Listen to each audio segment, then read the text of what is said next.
Itel Mobile is one of the smartphone brands out there that is dedicated to providing one of the best affordable low entry smartphones. And they make sure that everyone can afford and own a smartphone. And this is the all-new Itel P40 device. It's an example of a well-made budget smartphone. For less than $100 or 60,000 in Naira, you get to flex a massive 6,000 milliampere battery. And you can also increase your processor strength up to 7 gigs of RAM without an increase in price at all. I mean, it has to be an everyday smartphone. You charge once and you use for 3 days. But first, we need to unbox this smartphone and see what's inside. So this is the same retail box you get in the Nigerian market. And opening the box, you get the smartphone.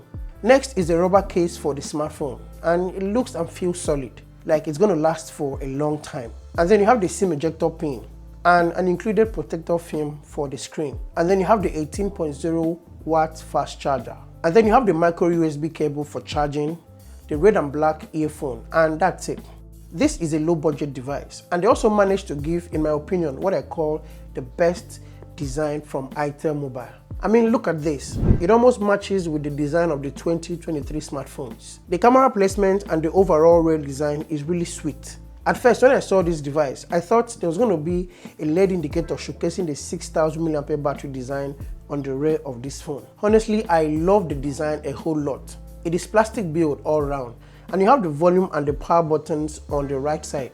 But one thing I actually dislike here on is the placement of the fingerprint on the rear. I mean, I know it's a budget smartphone, but it wouldn't hurt to have the power button and the fingerprint placed by the side. Or maybe it comes with a USB Type-C, but that's fine, as long as the phone charges, and it actually supports a fast charge.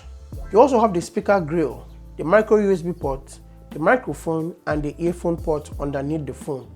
It takes 2 nano SIMs and also a micro SD card. Overall, the design is cool, and the color also complements this phone design. So this is the dreamy blue color, and it should attract a lot of attention too.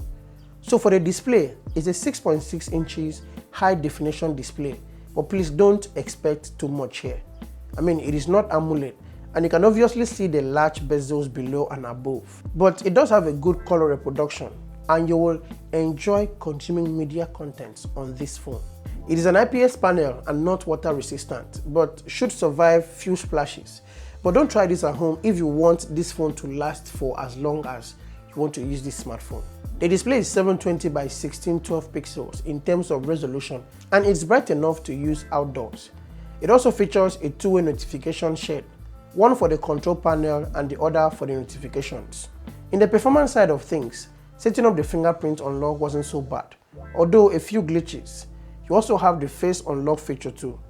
And unlocking the phone with the fingerprint is okay.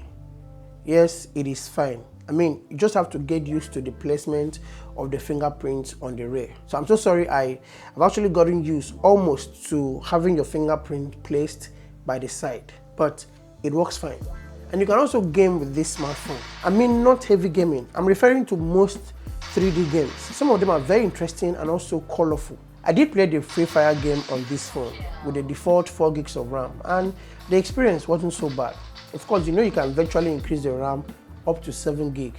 This phone is powered by an octa-core processor, UniSoC 9863A1, and the speed is 1.6 GHz. And you have the PowerVR GE8320 GPU. So this phone can play most 3D games very well. You have a 13 megapixels main camera on this phone, and the other 2 extra lenses really don't have much of a function. Okay, one is a QVGA camera, and then you have a dual LED flashlight.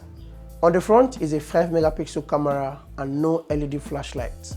The main camera takes very good pictures and also have a good autofocus strength. Same for the front facing camera that is 5 megapixel. You have a portrait mode that blurs your background.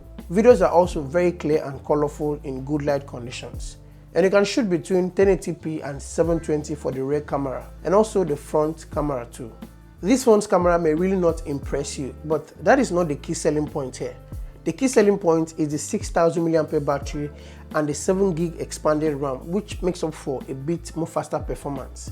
And I really like that about this phone. And the price is very, very comfortable for new phone users, or if you want to make it a secondary choice. See guys, in my opinion, I would say that the Itel P40 is a very, very good budget smartphone, and I think you should buy it. or unless you have a different thought altogether that you want to share in the comments. So please like and share this video, and if you're here for the first time, thanks for watching and subscribing to my channel. I will see you in the next one.